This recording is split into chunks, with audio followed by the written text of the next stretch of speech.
Bah-weep-graaaaagnah weep nidibon. Hello, welcome to the first Transformers AutoBook Club. This is a new project for me talking about Transformers comics, and I'll explain more about that in a moment. But today I'm going to talk about Transformers Worst Bot Ever, meet Ballpoint. So if you want to hear about that, you can go ahead and skip forward a little bit. But right at the beginning here, I want to talk about Transformers AutoBook Club, what the project is going to be, and hopefully what it can do and grow into. So first and foremost, I want this to be kind of a community thing, and that actually grew out of a bunch of different places. Firstly, my connection to Transformers and the reason I love it so much stems from the people that I shared the Transformers animated movie with as a younger man.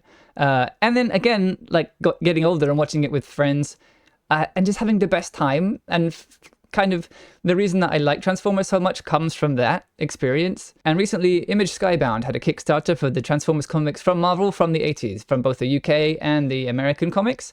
They're going to reprint all of those into compendiums, which are coming out now, but also into these like lovely hardback books that are coming December this year for those of you who are in the US, and early 2026 for people who are not like me. And in the comments of that Kickstarter were people checking in every day, talking about the things they were hoping for, things they enjoyed, things they remember from this series, and it became this like community in a comment section. It was crazy. And at the time I thought it would be really nice if there was a Discord for everybody to hang out in and talk about the books and everything, but one never seemed to appear. And then I thought further than that, it would be cool if there was a book club style thing where everybody knows which issue they're going to read that week. Everybody has the week to read it. And then at the end of the week, we can all talk about what we enjoyed, what we liked, what we hope's going to happen, what we think's going to happen. I just really liked the idea of that, and that's what I want this project to be. On the Kickstarter, there was a box set called the Till All Are One box set, and in there, they're going to change the mapping order of the comics so that they go in like the most chronologically sensible order that's possible.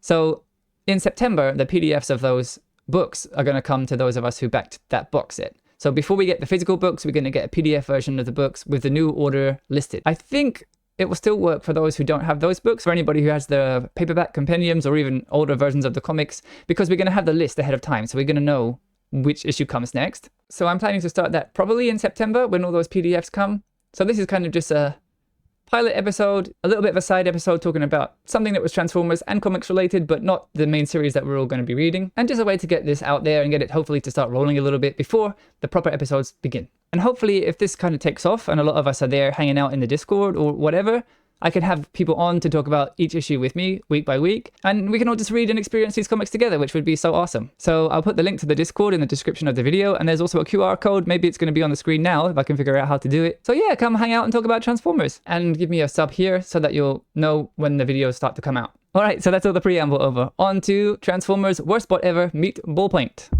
Transformers Worst Bot Ever is written by Brian Smitty Smith, with art, colors, and letters all by Mars Jr. That's a little bit unusual in comics. Often, letters, colors, and art are all done by separate people, so Mars is pulling a triple duty here, which is impressive. You can kind of get an idea of what to expect from the book from the cover. The artwork sets the tone nicely. As a grown Transformers fan, I know a lot of us love our more mature takes on the series, but if you go into this hoping for that, you're going to be disappointed. If you look at this cover, get a feel of what you're in for, and go in with your expectations in the right place, I think you can still enjoy this story. And if it doesn't appeal to you, that's totally fine too. You're not going to be missing any new or important lore or something by not reading this book. So if it's not your thing, you'll be totally fine to skip it. When I saw the cover, I thought, oh, this looks like cute, lighthearted fun. And I was pretty much right on the money there. This is silly, goofy fun.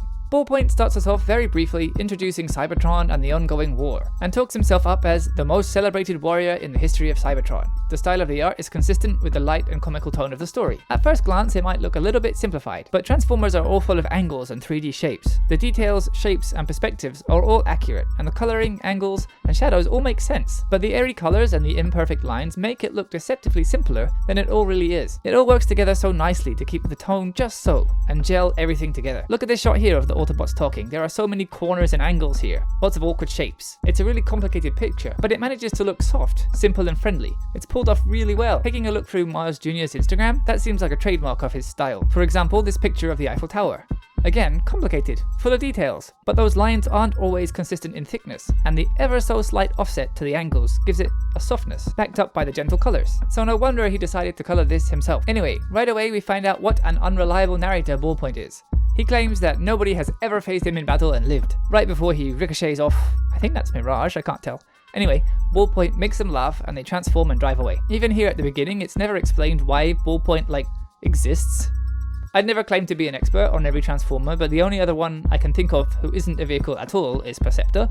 and it's kind of a shame that he and Ballpoint never get to hang out in this book. He continues the brief history lesson and explains how everyone got to Earth, crash landed, lay dormant until the volcano erupted and woke them up, and how he rebuilt everyone by himself, which is when we pull back to reveal that he's been telling this whole made-up story to a blender that he thinks is a fellow Decepticon named Smoothie. But it's actually is a blender. Soundwave and Starscream over here and start to make fun of Ballpoint and his story. One of my favorite little details and jokes from the whole book is Laserbeak being an annoying parrot with big goofy googly eyes, and another one follows right after, with Soundwave constantly getting Rumble and Frenzy's names mixed up, which really bothers both of them. They also have a little Sharkticon with them. I think it might be like a pet because it doesn't seem to do anything much but follow the Decepticons around. I thought that was a neat little touch for those who know. If you're watching the video, you can see Ravage has turned into a kind of a house cat for this story as well. Ballpoint has been asked to gather intel about a solar farm and hands the information to Starscream on a zip disk, which I haven't seen since I was about 14, sharing real player files of anime with bright yellow subtitles with my friends. It turns out he accidentally recorded over the files about the farm with a video of himself dancing and rapping, but Megatron expected to be let down and has already gone ahead and collected the information he needed by himself. The Decepticons leave to go to the solar farm in order to use it to generate Energon.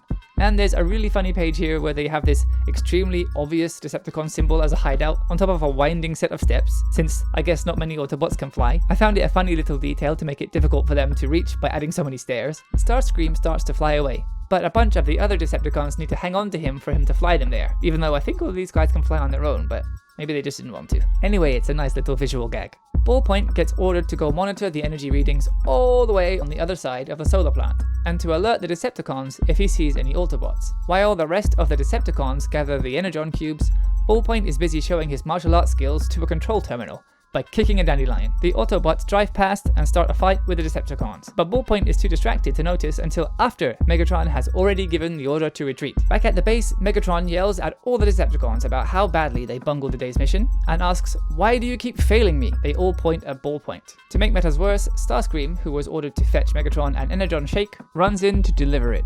But Megatron, in his temper, smacks the blender from his hands and the blender falls to the ground, smashing. Ballpoint loses his best friend before being kicked out of the base entirely. He decides that what he needs to do now is take down the Autobots single-handedly. Then Megatron will surely take him back. At the Autobot base, Prime gives a speech and the other members of the team goof around. Jazz keeps telling anyone he can find the same joke. Bumblebee cuts the line for medical help from Ratchet by turning into his alt mode and asking Wheeljack to help him out as a car instead. Sideswipe and Sunstreaker have a goofy argument, and Prowl goes to take over watch duty from Elita 1. That's where Ballpoint is hiding, waiting to make his move. Ballpoint causes a pizza-shaped diversion and sneaks into the Autobots' headquarters. After almost getting caught, being accidentally kicked around a bit and almost flattened, Ballpoint decides on his plan of action: psychological warfare. Ballpoint disguises himself and goes to talk to Prime. He pretends to be a dentist doing a house call and tells Prime that he hasn't been to the dentist in a few million years and that isn't good enough. Prime says, "Just one problem, Transformers don't have teeth," and in a sweet turn asks Ballpoint to tell him why he's really there. Ballpoint explains his story, but before it's even finished, the Decepticons attack. Prime asks Ballpoint to come along to help out the Autobots, and Ballpoint jumps into the passenger seat to roll out with the rest of the team. Outside, Starscream is attempting to destroy the Ark, and Megatron is holding Bumblebee over the edge of a cliff by the neck. Prime fires a warning shot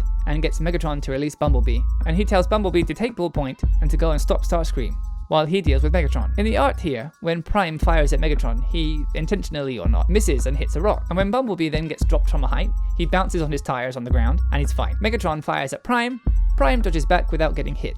So while there's kind of implied violence going on here, you don't really see anyone take a hit, which I think is a thoughtful little touch to keep everything child-friendly. Even later on here, when Bumblebee and Ballpoint are fighting Starscream, Starscream's lasers don't ever actually hit Bumblebee, who's in car mode. He's not even a humanoid shape at this point. When Bumblebee jumps and grabs onto Starscream's wing and causes him to crash, Starscream just tumbles on the ground, in jet mode, and doesn't take any visible injuries. Ballpoint falls close by to where Megatron proclaims that he's about to finish off Prime, but seeing Ballpoint makes him change his mind. He wants to humiliate Prime further by having the most pathetic Decepticon finish him off. Now Ballpoint has a decision to make: do Megatron's bidding and possibly be accepted back into the ranks of the Decepticons, or to commit to turning his back on them and save Prime. I thought about stopping here for a moment and not spoiling the ending, but I mean you can guess where it's going, right? Prime and Ballpoint nod at each other, and Ballpoint transforms into a pen.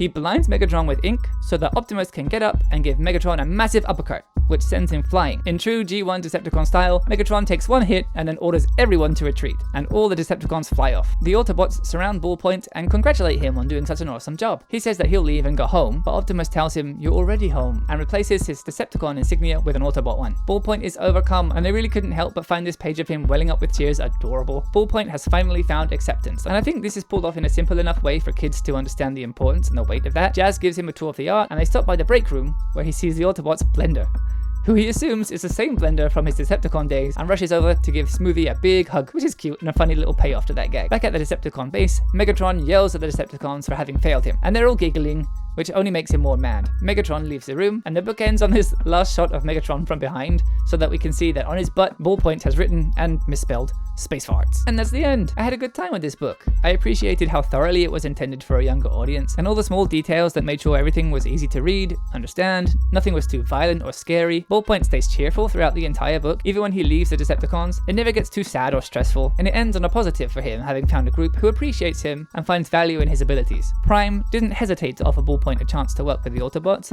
even though he's clearly so much smaller and less powerful than they are, and even commends him for telling the whole truth about being a Decepticon. There are a bunch of subtle, positive messages in the book, which is lovely. As I said at the beginning, if your expectations are in the right place, and you have like an hour and change for some silly fun, this book's great. And if you're lucky enough to have children of your own who are interested in Transformers, this would be a great book to snuggle up together and read. There are some nods and references to the animated movie soundtrack, and some jokes that only really make sense if you know the characters already. I wouldn't say this was essential reading by any means, but I also wouldn't say that it was a waste of time. It's pretty short, and it's also split into 6 chapters too. It made me crack a bunch of smiles, and even got a few laughs out of me. And ends in a good place. There's room for more if that's something that the creators want to do, but it's also like not really necessary. It's not expensive either, so if you're a big fan and you have a little bit of spare change, or you have a younger relative to buy a birthday or Christmas present for, I'd recommend it. And that's all for this time. I think in the episodes about the Transformers comics from the 80s, I'll go into a bit more detail and a bit more depth about what's happening. I didn't want to totally spoil everything from this book because it's new, and this was more of a review than a discussion.